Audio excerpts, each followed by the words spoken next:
On Deck with Tim Black. And then they're mad at me for trying to do some things to make the immigration system work better. So it doesn't make sense. So I'm sorry, what are you yelling about now? Sit down, guys, I'm almost done. Come on. I've known the president for years now, and a mutual contact, said that he wanted to speak, I wanted to speak to him.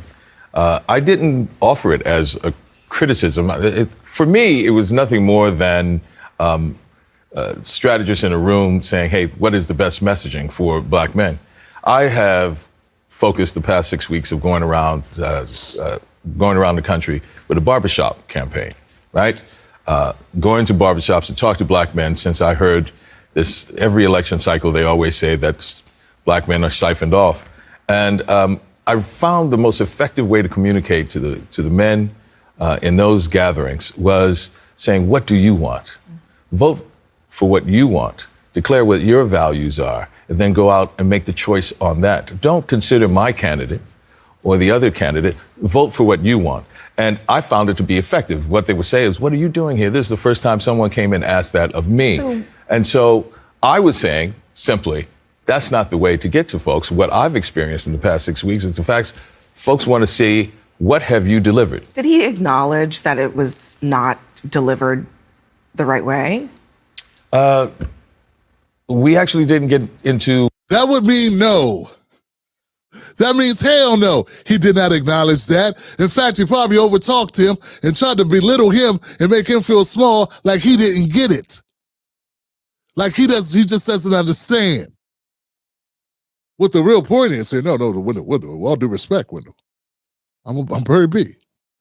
I know everything. You know nothing. Let's do a little acting on the wire or something. There's no reason for you to criticize. How dare you criticize me? He felt a certain kind of way about his friend, saying, hey, maybe this is not the way we do it, and this is going to cost Kamala the election. I'm out here traveling around from state to state, talking to black people in settings, and some of them know me, some of them don't. Or some of them know me enough, but they don't know me so much that they're going to kiss my ass and not tell me the truth, like probably what happens with Obama, because he is Obama. But they're willing to tell Wendell, hey, we don't like what Obama said. We don't like the way he was talking to us, and we don't appreciate that shit. And I'm going to sit home over that. He's trying to help your party. And Wendell, who wants to continue to work in Hollywood, probably feels better to answer this question diplomatically. So I was saying, simply, that's not the way to get to folks. What I've experienced in the past 6 weeks is the fact folks want to see, what have you delivered? Did he acknowledge that it was not delivered the right way? We actually didn't get into which was better or if it was criticism. It was saying that we were on the same page. We just wanted to clear it. We wanted to make sure that we were on the same page and that we wanted to reach out to folks. And I think it's just a matter of messaging, one way or the other. And that the focus shouldn't be on the criticism. Wendell just did some Aristotle, what they used to call Shaq, when Shaq had good footwork. He was a big guy, had great footwork. The big Aristotle. Yeah, that's what Wendell just did, his own Aristotle tap dance routine, his light foot moves, man. He just did some Gregory Hines moves dancing off that one, didn't he? Nah, man, he didn't call you up to let you know we're on the same page. He called you up to check your ass for criticizing him publicly about his horrible remarks. And Abby Phillips just put herself in the doghouse by even saying double down on the criticism. Did he admit that what he did was not the right way to do it? Hell nah. The truth is always a very short answer. Yeah. It's the explanations and it's the non-truths that we got to do all this with, don't we, Wendell? Because if he had admitted and you guys really came to see eye to eye, it wouldn't have been that long an answer. I don't believe. And it's just, I'm just playing this for anybody to benefit the audience and anybody who didn't have an opportunity to witness this yet. I don't think everyone knows that this is the attitude of the Democrats. Obama, you damn sure ain't gonna listen to black voters. He won't even listen to his black friends who are stars, who are working on the campaign he endorsed and supported. He won't even take advice from Wendell Pierce. He give a damn about what Tim Black says. Because every once in a while we got people to think, oh God, Tim, don't say that. This is totally wrong. Like as if they listen to us. They listen to the money. Barack Obama would not even listen to Wendell Pierce, his friend, who he's been friendly with for years, about his way of approaching black people. Well, it's got to get in line. It's got to fall in line. That's what they got to do. They got to know, I know what I'm doing. They don't. I'm the savior. I'm the guy. And besides, I don't even know why I'm talking to you, because I'm Bird B. I don't even understand. Hey, I'm trying to figure out. What makes you think that I should even talk to you. Like, you can lose my number, fat boy, because I'm everything. That's what I do when I hear people like you. Yeah, Jennifer Aniston. It's Brad Pitt. Hey, none of them talk to me like this. They know better. But it's always the blacks, even the uppity ones like you, doing the acting and stuff. They don't say a mumbling word to me, but I get you. You talking smack. Why don't you just go vote for Trump? Since you want to question me and Michelle, after all we've done for you, we've done everything for you. We've made it possible for you to come out your mother's womb. We did it all. I don't understand. It's always bite the hand that feeds you. Put your pants up, Pookie. Get off my phone. Hey, look. Lose the number, fat boy. Lose the number. Hey, Michelle, make sure we delete Wendell and anybody who knows him off of everything. Yeah. Put him on a blacklist like we did Tulsi Gabbard, whatever her name is. One looks like Storm. Yeah. Remember what we did to her? Do that to Wendell's fat ass since he wants to.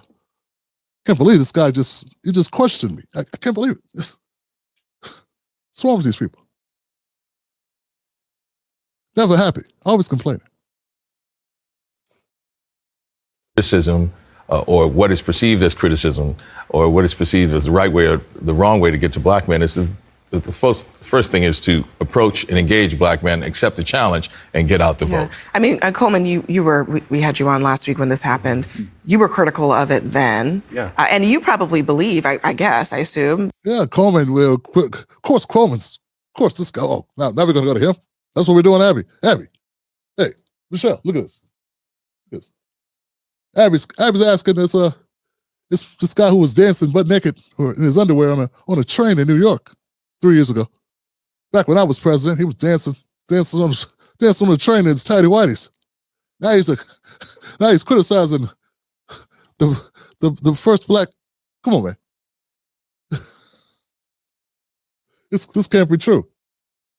I'm not going to subject myself to listen to this guy. Yeah. Tell Abby that no one's safe from Obama, from my wrath. Let her remind her. You know what? Do this.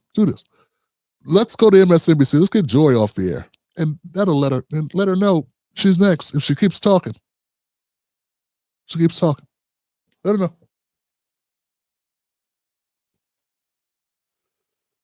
Without treating them in a respectful manner. I didn't find that a respectful way to treat anybody.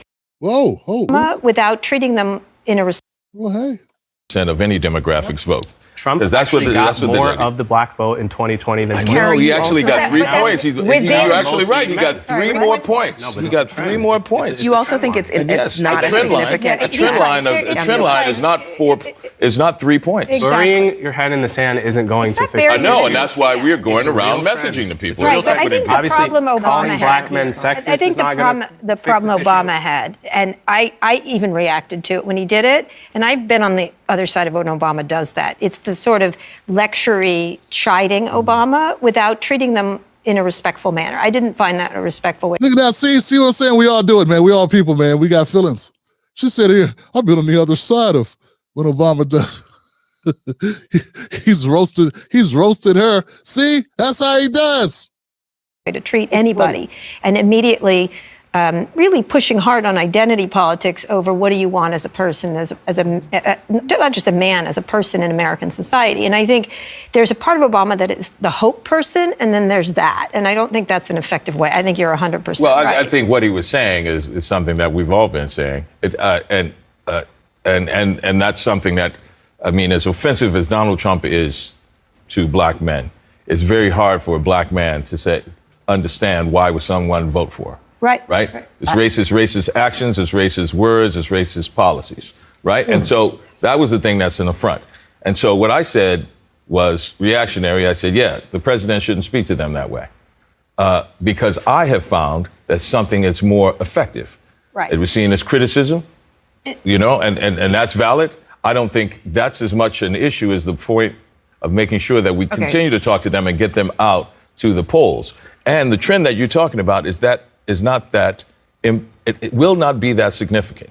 It's on the margins. It's on the margins, and those 2 or 3 points may add up to something, and that's why we're engaging black men. That's why the vice president has put out a platform to answer some of those challenges. This is a key question, actually, because Real I wanted to quick, ask you Scott. the policies in that. I mean, effectively, she said, I'm going to give you marijuana, I'm going to give you crypto, and I'm going to give you unconstitutional government bribes.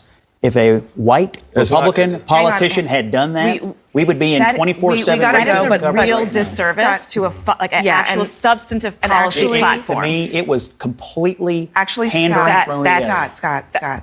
Okay, young people, regardless of their race, they want to hear about crypto. They want to hear about It was for marijuana. black men. It was stated to be for decriminalization. only Yeah, it was black stated men. because black men asked, what are you going to do for me? I mean, Hold on, Scott. The idea that those are just were by saying race, that which this is is what unconstitutional. black men is, I think, not true. It's not loans for black men. It's That's loans what it for was. anyone. No, it isn't. It No, was it isn't. specifically She said. was She was actually telling- she was this telling will- you this will be effective for you too. For a you policy also. that I had already put out a week ago, actually a month ago, that these entrepreneurial loans will be beneficial to you. So basically, Kamala Harris lied when she said, I'm doing this for you. She had planned to do that for everybody.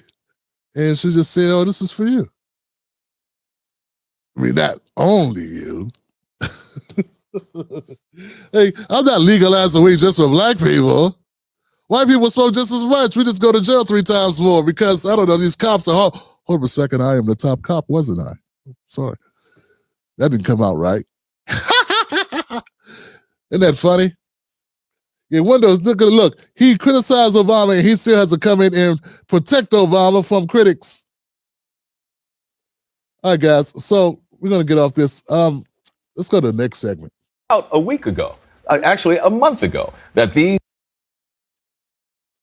Social Security is a black policy. Medicare is a black policy. It is effective and it impacts your community as much as anyone else's community. All right, so it is everyone. not. He said Social Security is a black policy. That sounds like Jasmine Crockett saying, well, you know, Democrats do a lot for black people. We give you free clean air, clean water. Like that's not a public good that everybody in the country gets. Hell, undocumented people get that. The terrorists, the Venezuelan gang members that came to America got clean water, clean air. It's not like, you know, they're going to black-only water fountains or black-only air. You know what I'm saying? And if the air and water is so clean, why we got Cancer Row in places like Alabama? What are you talking about? But I'm sorry, that's just me reacting to what Pierce is talking about. Like, Social Security is a black policy. Medicaid is a black policy. What the hell are you talking about? Regular people, when we get knocked in the mouth or something bad happens to us, you know, we get upset, but then we have time to reflect. Sometimes you're staring up at the sky, you're thinking, okay, how'd I get here?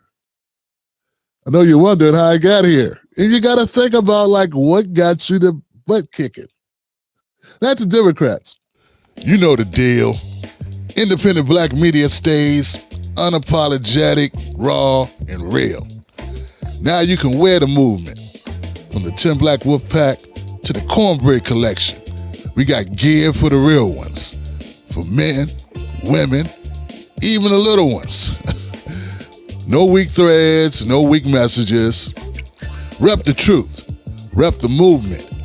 hit up timblackpauls.com and grab yours today. Because cornbread ain't free. Wolfpack. Perfect. You made it to the end of the video. I appreciate you. Now, Google thinks this next video is going to be perfect for you. It's right up your alley. So click the next video, watch that with me, and let's keep this politics going. You're built for this.